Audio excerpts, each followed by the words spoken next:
दोस्तों, 6 नवंबर को लाभ पंचम का बहुत ही प्यारा सा दिन है। ये वही दिन होता है जिस दिन हमें अपने घर में शुभ लाभ लिखना होता है। इसके पीछे का कारण क्या है?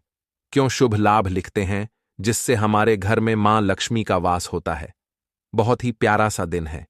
365 दिन में ये वही दिन होता है जिस दिन हमें अपने घर में शुभ लाभ लिखना होता है। ऐसा गुरुजी की कथा में सुनने को मिला है कि जो भी व्यक्ति इस उपाय को कर लेता है वो 3 महीने में करोड़पति बन जाता है। तो आप सभी को धन संपदा के लिए इस उपाय को करना होगा, बहुत ही स्पेशल और बहुत ही प्यारा सा। ठीक है ना? देखो, आप सबको पता है कि दीपावली का पर्व 31 अक्टूबर को था और 1 नवंबर को था जब दीपावली खत्म होती है। दीपावली से ठीक 5 दिन के बाद में जो तिथि पड़ती है उसे हम लाभ पंचम के नाम से जानते हैं। आप किसी भी आभूषण के दुकान पे, मतलब कि सुनार की दुकान पे जाओगे, आप उनको देखोगे, उनकी हर तिजोरी में शुभ लाभ लिखा हुआ मिलेगा।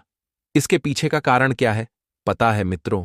आपको देखो, जब हम लोग अपने घर में मां लक्ष्मी, भगवान गणेश की फोटो, मूर्ति, प्रतिमा लाते हैं तो यह इसलिए लेके आते हैं कि जिन भी लोगों के घरों में भगवान गणेश विराजमान होते हैं उन्हीं के घरों में क्या होती है? मां लक्ष्मी का वास होता है। मानते हो आप भी ना? तो देखो, जब दीपावली का पर्व खत्म होता है तो जितने भी देवी देवता होते हैं वो अपने अपने वास की तरफ, अपने अपने निवास की तरफ जाने लगते हैं, है ना? उसमें मां लक्ष्मी भी होती है, वो भी जाती हैं। लेकिन हमें क्या करना है? हमें सबको तो जाने देना है, लेकिन मां लक्ष्मी को अपने घर में रोक करके रखना है। रिद्धि सिद्धि को रोक करके रखना है। वो कब रुकेंगे? जब हम इज्जत करेंगे किनकी? भगवान गणेश की, है ना? हम कुछ ऐसा कर दें जिससे भगवान गणेश तो हमारे घर में रहते ही रहते हैं, उनको देख करके मां लक्ष्मी हमारे घर में रुक जाएं। तो उसका एक तरीका है। वो तरीका क्या है? पहले समझो कि हमें लेना किस चीजों को है। आपके पास में कोई भी चीज हो सकती है, चाहे वो रोली हो, चाहे वो कुमकुम हो, चाहे वह हल्दी हो, या फिर आपके पास में कोई सा भी चंदन हो, आप उसको ले लो, है ना? आपने अपने घर में जहां पे भी, चाहे छोटी मूर्ति हो या फिर बड़ी मूर्ति हो, भगवान गणेश की जहां पे भी विराजमान कर रखा है, उसी दीवाल पे या फिर उस फोटो के ऐसे पीछे आपको लिखना है शुभ, और दूसरी तरफ आपको लिखना होगा लाभ, है ना? जैसे मैंने लिख दिया शुभ लाभ, आप भी ऐसे लिख देना। ठीक है ना? इतना काम समझ में आया?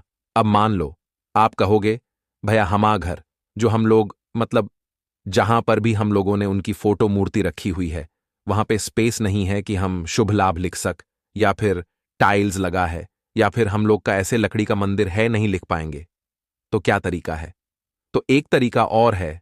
वो तरीका है कि जहां पे आपको शुभ लिखना था उस स्थान पर आप ऐसे बड़ी सी बिंदी लगा दो। ठीक है ना? और ये बिंदी किसके नाम की रहेगी? रिद्धि के नाम की। और दूसरे साइड में उनकी क्या लगा दो? एक बिंदी और लगा दो। और ये बिंदी किसकी रहेगी? ये सिद्ध के नाम की। जो भी व्यक्ति भगवान गणेश के पीछे उनके अगल बगल शुभ लाभ लिख देता है दोस्तों, या शुभ लाभ नहीं लिख पाता है, तो रिद्धि सिद्ध के नाम की अगर एक एक बिंदी भी लगा देता है तो उनके घर में मां लक्ष्मी का वास हमेशा होता है। कभी भी उनके घर में पैसों की कमी नहीं होती। और जिस घर में भगवान गणेश का वास होता है, मां लक्ष्मी उस घर को छोड़ करके कभी नहीं जाती हैं।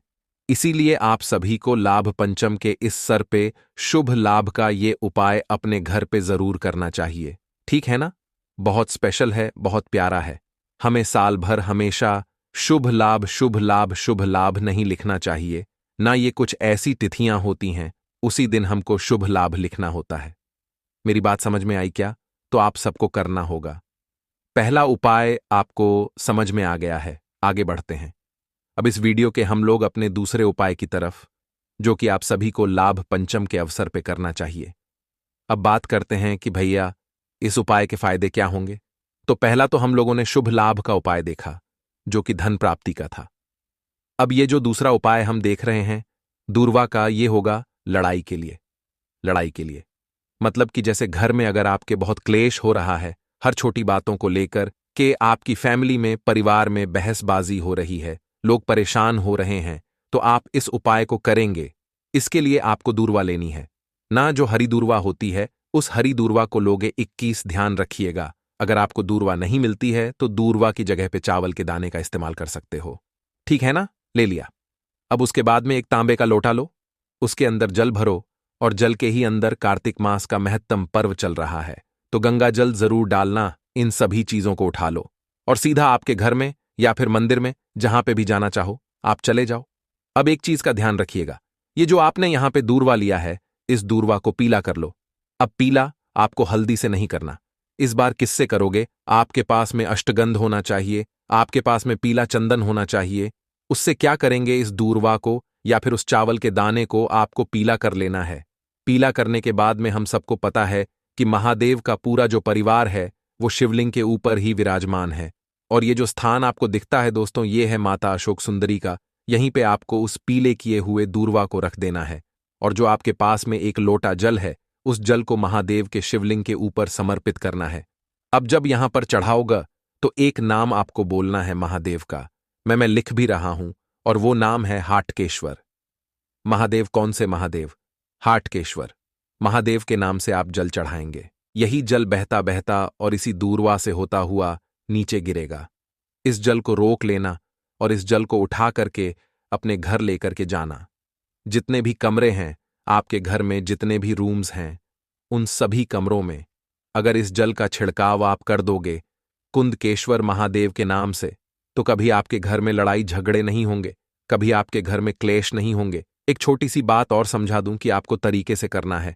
जैसे आप जब इस उपाय को करोगे, जल चढ़ाओ ग तो किसके नाम का चढ़ाओ? ग हाटकेश्वर महादेव। और जब उस जल को रोक करके आप अपने घर में छींटा दोगे तो किसके नाम की दोगे? कुंदकेश्वर महादेव। इस चीज का ध्यान रखिएगा, ठीक है ना? नाम को उल्टा मत करना। जल चढ़ाएंगे हाटकेश्वर महादेव, और जब जल का छींटा देंगे तो कुंकेश्वर महादेव। दो उपाय समझ में आ गए हैं। आगे बढ़ते हैं लाभ पंचम के अवसर पे हम लोग करने वाले अपने तीसरे उपाय की तरफ, जो कि आपको करना है बेलपत्र के साथ में। और आज बेलपत्र के इस उपाय को समझाने से पहले एक छोटा सा काम जल्दी से करेंगे। वीडियो को लाइक, मेरे जितने भी भाई बहन आवाज आज मेरी पहली बार सुन रहे हैं, चैनल को जरूर सब्सक्राइब करेंगे, है ना? चलो भाई, समझने की कोशिश करते हैं। इस उपाय को स्पेशल सा उपाय है। स्क्रीन पे आप सभी को बेल पद दिख रहा है। बात करते हैं फायदे इच्छा पूर्ति। जैसे बहुत दिनों से परेशान हो अपनी किसी भी विशेष को लेके, अपनी किसी भी इच्छाओं को लेकर के, तो आप इस उपाय को जरूर करेंगे।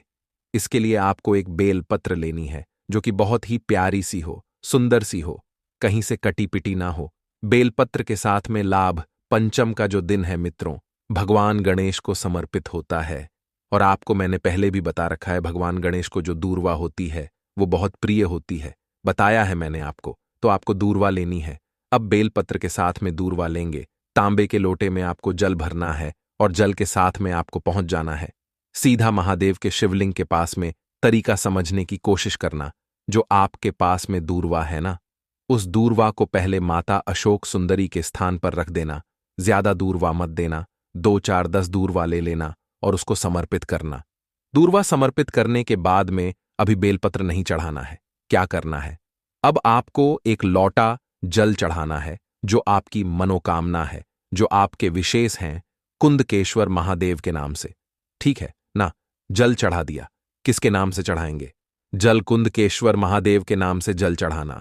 अब जब यहां पे आपने जल चढ़ा दिया, तो जल चढ़ाने के बाद में जो एक बेलपत्र है, उसे अब महादेव के शिवलिंग के ऊपर जो आपकी मनोकामना है, जो आपके विशेष हैं, उस कामना से अगर आप समर्पित करते हैं, तो कभी भी आप एक जो भी मनोकामना होगी वो सारी मनोकामना होगी। कभी भी आपको निराश वापस नहीं आना पड़ेगा। इतनी ताकत होती है दूर्वा और बेलपत्र की, अगर आप इस उपाय को लाभ पंचम के दिन करते हैं, ठीक है ना? ध्यान रखिएगा, ये जो उपाय करना है कौन से नाम से करना है? कुंदकेश्वरम माधव के नाम से आप सभी करना होगा, ठीक है ना? तो चलिए अब हम लोग बातें करते हैं इस वीडियो के अपने सबसे आखिरी और बहुत ही छोटे से उपाय की, जो कि हमारा चौथा उपाय है। और ये आपको करना है रुद्राक्ष के साथ में। देखो, जो चौथा उपाय है, इसके लिए हमें जो एक रुद्राक्ष है वो हमें लेना है। कितने भी मुखी ले सकते हो, 7 मुखी हो, 9 मुखी हो, 5 हो, 3 हो, 2, कितने भी मुखी हो, सिर्फ एक रुद्राक्ष लेंगे। रुद्राक्ष लेने के साथ में एक आपको तांबे का लोटा लेना है, उसमें आपको जल भरना है। लाभ पंचम के दिन आपको उस रुद्राक्ष को सिर्फ कलश को टच कराना। क्या करोगे? कलश को एक बार टच कराना, और कलश को टच कराने के बाद में एक बेलपत्र लेकर के सीधा पहुंचेंगे। महादेव के शिवलिंग के पास में सबसे पहला काम करना है, उस बेलपत्र को महादेव शिवलिंग के ऊपर पहले पहले बेलपत्र को ही शिवलिंग के ऊपर समर्पित करेंगे। जो आपको मैंने अभी रुद्राक्ष दिखाया, उस रुद्राक्ष को इसी बेलपत्र के ऊपर आपको रख देना है मित्रों ना। और रखने के बाद में एक लोटा शुद्ध जल तांबे के लोटे से आपको सोमेश्वर महादेव, कौन से महादेव के नाम से? सोमेश्वर महादेव के नाम से अगर आप समर्पित करते हैं और इस जल को रोक करके अपने घर में किसी भी व्यक्ति को इसका आचमन आप कराते हैं, तो जो इंसान टेंशन में है, डिप्रेशन में है, उसकी मतलब कह सकते हैं ना कि उसकी वो बहुत परेशानियों में चलता है, उसकी वो सारी परेशानियां दूर होंगी। इस उपाय को करने के बाद में रुद्राक्ष जो आपने इस्तेमाल किया है, उस रुद्राक्ष को उठा करके फिर अपने घर पे लेके जा सकते हो। दोस्तों मेरी बात आई क्या समझ में? तो आप सभी को उपाय को करना चाहिए। बाकी मैंने कोशिश की है, आप सभी को बहुत ही अच्छी तरीके से हर एक चीजों को समझाने की। वीडियो पसंद आई हो तो लाइक जरूर करिएगा। कुछ पूछना है, नहीं समझ में आया, नीचे कमेंट सेक्शन में पूछे मित्रों।